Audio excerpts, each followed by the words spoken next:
Welcome back to the show. Check out these headlines. Oh my goodness, there's a lot going on. SEC versus Ripple case. You won't believe what the SEC is trying to do now.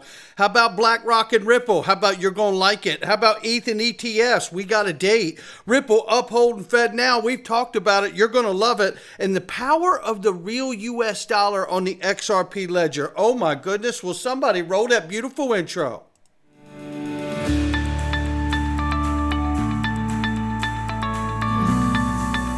Digital Perspectives with Brad Kimes. Come on in.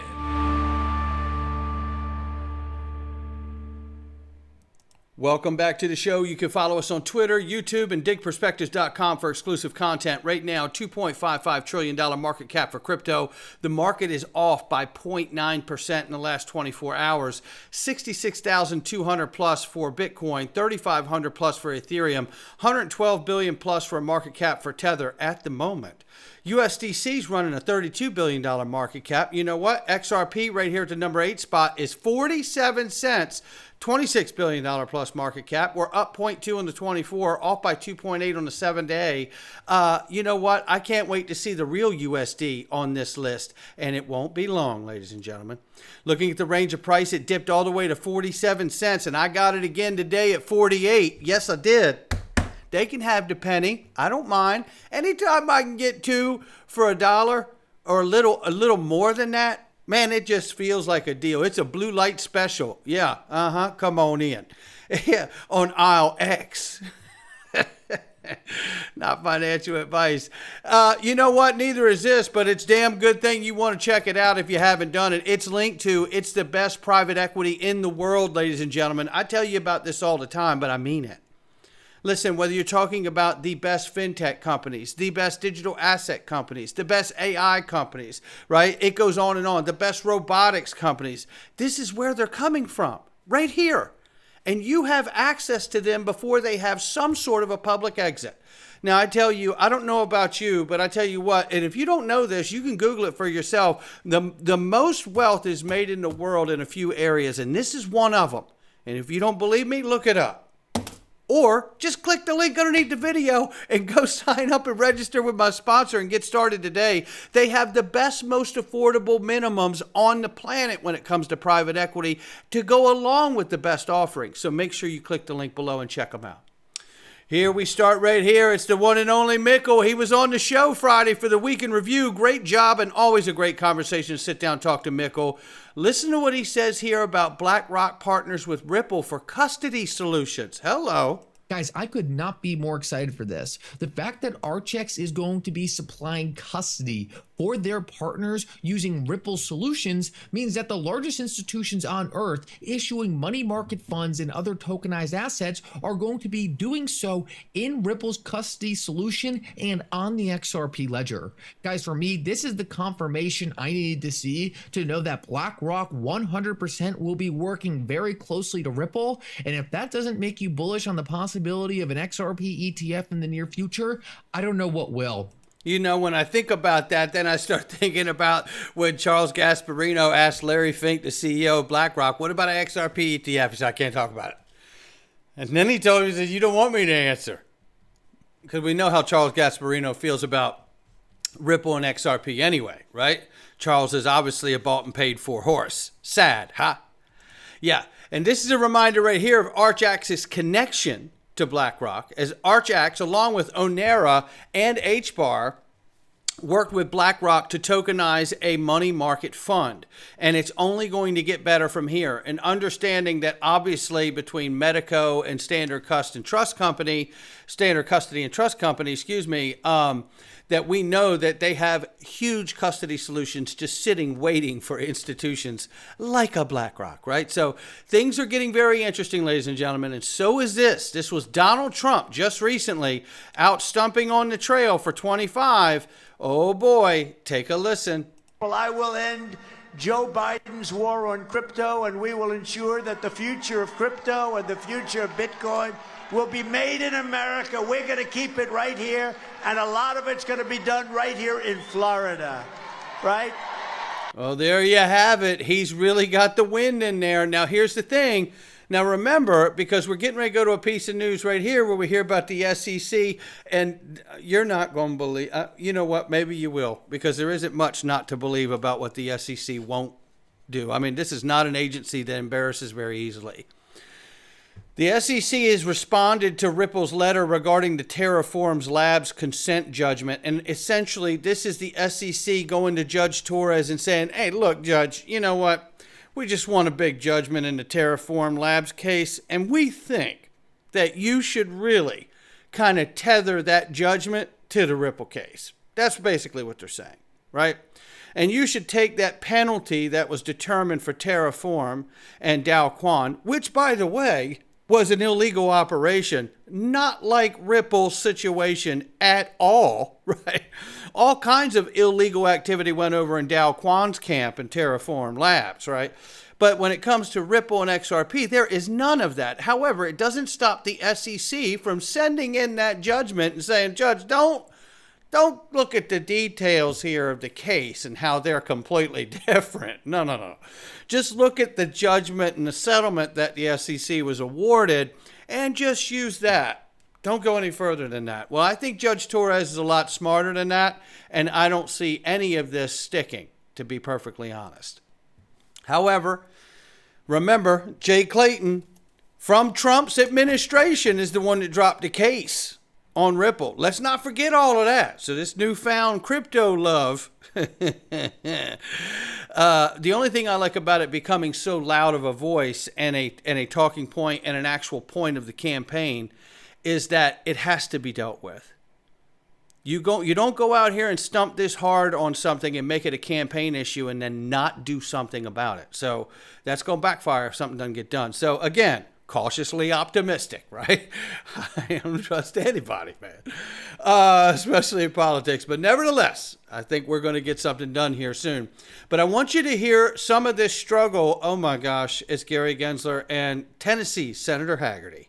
Listen to this. Working on other things as well, of course. Well, let's go back to how you prioritize resources, because instead of staffing resources outside of the remit, which I think that full litany of rules that I just read are outside of your boundaries and outside of your remit, you're also not prioritizing staff and you're not prioritizing rulemaking for areas that desperately need it. And here I'm talking about setting in place a constructive set of rules of the road for the crypto industry. This is an innovative industry. It's an industry that the United States should be leading on, yet other jurisdictions in other countries are setting up rules for their ecosystems. Yet what happens here with the SEC and with the CFTC is constant roadblocks and a lack of certainty. And what's happening is that this innovative industry is finding itself increasingly pushed offshore. I don't think that's the result that we want to have here in America. And I certainly think a far better allocation of resources, rather than putting it against the private funds rule or predictive data analytics rule, would be to focus on setting in place rules of the road for innovative markets like this. I want to take, for example, the years-long process that it took to approve Bitcoin's ETF. And that only happened recently. And it happened in the wake of a court finding that your grounds for disapproval was warrantless. And I'm just very puzzled that in light of the most recent court ruling, why we haven't fully approved the issuance of Ether ETFs. Chairman Benham, I'm going to turn to you. Is Ether a commodity? A yes or no answer will do. Yes. Chairman Gensler, same question. Is Ether a commodity? Senator, we actually, as an agency, did approve Ethereum exchange-traded Only products. partially. It's not, the approval is not complete. Well, we address ourselves to the filings in front of us, and we approved it. And So you're saying that all Ether applications have been approved by the SEC that are pending the right now? Ethereum exchange-traded product of filings that were in front of us from stock exchanges, I think there were 8 or 9 of them, were all jointly approved. Individual issuers still are working through the registration process that's working smoothly, and I would envision sometime over the course of this summer, those are just disclosure That's great documents. news. If you're committing to me that those applications will be approved by the end of the summer, I appreciate that. We've got to get this market. Yeah, we've place. already approved, and if I can say just a little bit further, the Ethereum exchange-traded product we actually last summer had already, based upon a well-regulated market, the Chicago Mercantile Exchange has Ethereum futures contracts that are 3 or 4 years old already. Based upon that well-regulated market, even last summer we had, there were Ethereum exchange-traded products, it was called ETFs, based upon those Ethereum futures last summer. That's already happened. Well, I take it from your answer then that the applications that are still pending for Ether, this would be very helpful to the marketplace to get this clarified, that you're ready to approve those. You'll get those done this summer. And you know what the answer is? They are ready to approve them. Look at what Eric Bokunis just said. Update, we're moving up and over under date here for the launch of Spot Ether ETF to July 2nd.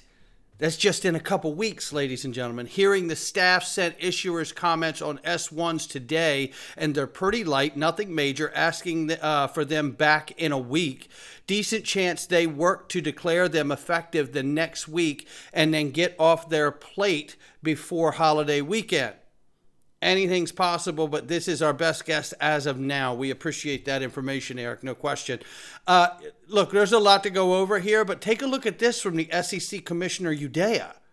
He just touted the merits of tokenization while speaking at a meeting of global securities regulators, saying tokenization may provide transactions with a higher level of security, transparency, and immutability. It also may remove the need for most intermediaries, streamlining the process and reducing transaction costs. My God, he sounds like he should work at Ripple, but he's at the SEC. Think of it. You know, before I move on to the next thing, let's just say this. The more I see the ETFs approved here, for one, we saw the one for Bitcoin approved, and it is doing record-setting well, right? Now we're getting the signal that we're going to see the ETH ETFs, spot ETFs, approved by July 2nd. Now, if that happens, I am going to lean in more to the idea that we could see something really bad happen for USD Tether. Again, think of this not from Brad saying these things. Think of this from a government feeling threatened by a private institution that's been selling the only products that the Federal Reserve has ever offered, which is dollars and bonds. Now I want you to think, if you were a government, a treasury, the Fed, and you wanted to put a stop to that and get it all under control, what would you do? But you didn't want to get rid of Bitcoin and you didn't want to get rid of Ethereum. Well, I would approve spot ETFs so I could begin to get liquidity pulled in from somewhere other than USD Tether. So when I wreck Tether, I don't wipe out the technology of Bitcoin and its liquid market and Ethereum and its liquid market, because I've just plugged them into the ETF liquidity pool. Just a thought. Remember this? Uphold is full Ripple payments partner and is integrated into FedNow. Oh, yes, they are. This is from Working Money channel right here. Shout out to Working Money channel. And now, we've covered this a little while ago, but if you come right into this, just to remind everybody here, it says, this is from Uphold's site, Uphold account sports a flash. This means you can access instant withdrawals, real-time payments, RTP, or FedNow networks. This is amazing. You know, this is connecting everything back end the way it is intended to. Now, look, I've got some things I want to go over here. Just what I'm seeing happen, but let's understand this. To the Tether conversation, Smoke Dog reminds us, by the way, he has a Twitter space coming up, I believe, tomorrow. I don't know if I'm able to hop in, but I will if I can. But if I can't, I'm encouraging all of you to join it. So make sure you check that out. But Tether will not be covered under the MiCA regulations here, as it says. 2024 stablecoin markets predicted to reach new record highs, surpassing 200 billion, driven market crypto asset. MiCA regulated stablecoins in Europe. The growth of yield and obviously USDC coins is expected to overtake Tether in market share. Just coming back to this, the assets assessment since weakness has observed are in line with stablecoin stability. These weaknesses include limited transparency on reserve management, risk appetite, lack of regulatory framework, no asset segregation to protect against insurers, insolvency, and limitations to USD Tether's primary redeemability. There you have it. That's a problem. That's a problem, ladies and gentlemen. And look, when it comes to this, moment we're in, knowing that in the next 2 weeks, the next 15 days, because June 30th that the MiCA regulations kick in, certainly for stablecoins, so we're going to see how this all starts to look in real time very soon. But I want you to think about a few things that are happening and before us right now. One, let's imagine that we do get a favorable ruling, and I do believe that we will, from Judge Torres in the SEC versus Ripple case. Then let's imagine that that favorable ruling for Ripple and XRP prompts them to launch the Ripple stablecoin. And in the interim, obviously, I would expect the SEC, because they don't embarrass very easily, to appeal that decision. Fine. USD Tether at the same time could be staring down the barrel of being pushed out of one of the largest economies of the world, the EU itself. The U.S. legislation's on the precipice of being passed, and if it's passed and Tether doesn't qualify to be a stablecoin under that, then it would be pushed out of the largest economy of the world. And at the same time, as I just mentioned, ETFs are being approved to provide liquidity flow to the assets that they want to live. And I believe XRP will get one. I believe a lot of other assets will too, but we're before regulation is my point. It's all before us. It's all before us. But we're going to see a market that looks some kind of way different than it does today. And I don't just mean in the respect that once we have legislation, institutions will be here, because guess what? That's going to happen. And they won't be knocking. They'll be kicking the door down. Because I tell you what, if you like the way this space looks today, you better take a picture. Because it won't be much longer. We've been borrowing this space. It's not our space. We've been borrowing it. This space belongs to the institutions who are about to bring the level of liquidity and utility to it. It belongs to them. If you're here and you're hearing my voice, you're smart, because you're here before they're able to play in this space the way we are today. And that is one of the most remarkable things in the world, that for the first time, one of the only few times in history, that the retail investor gets to front run Wall Street and the institutions. That doesn't happen very often. Really quickly, look at this. What a great analysis from a poll here from Eggrag Crypto, asking everybody where their confidence was. USD Tether, real USD on the XRP Ledger and Ethereum, or USDC, or USD out of crypto into cash. Well, the numbers are in, and there's a lot of confidence that everybody would want to, when they take their gains, to move into real USD. This is a really cool thing, because I like this for myself, because I could have all my assets on Ledger. If I'm not in the XRP, I want to take some gains. If I think things are going down, the market's turning, I could go over in real USD and just sit there and wait for the market to turn around if I thought it needed to be. Or just hold some of the cash that I want to use in real USD on the ledger. Never been hacked. Think of it. And then, of course, the next highest percentage is USD out to cash, because some people want to do risk mitigation. This makes sense. And they want to get themselves invested in hard assets and something that doesn't correlate with a high-risk environment like crypto. I get it. Right? And then obviously 9% for USDC, and then 7.5% on the bottom of the list for USD Tether. So you can see where the favorability is already.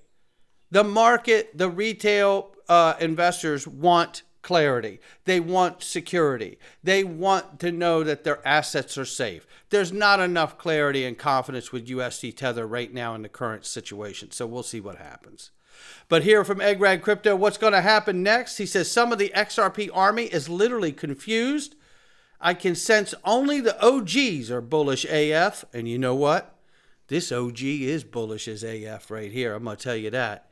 and I'm super excited, and it's not financial advice. He says XRP will soar to new heights or face another dip based on the below chart. As you can see, here's the channel. Here's where we're at. And we don't know what will happen. Let's be clear. But you know what? I like what I'm seeing. One way or another. If it goes down, I'm buying more. If it goes up, maybe I get to finally sell a little bit of it. Take some profits. How fun would that be? I don't know where it goes, but I tell you what. I'd love to see a scenario like this and this light blue line break out, which is seeing history repeat a bit from 2017, 2018.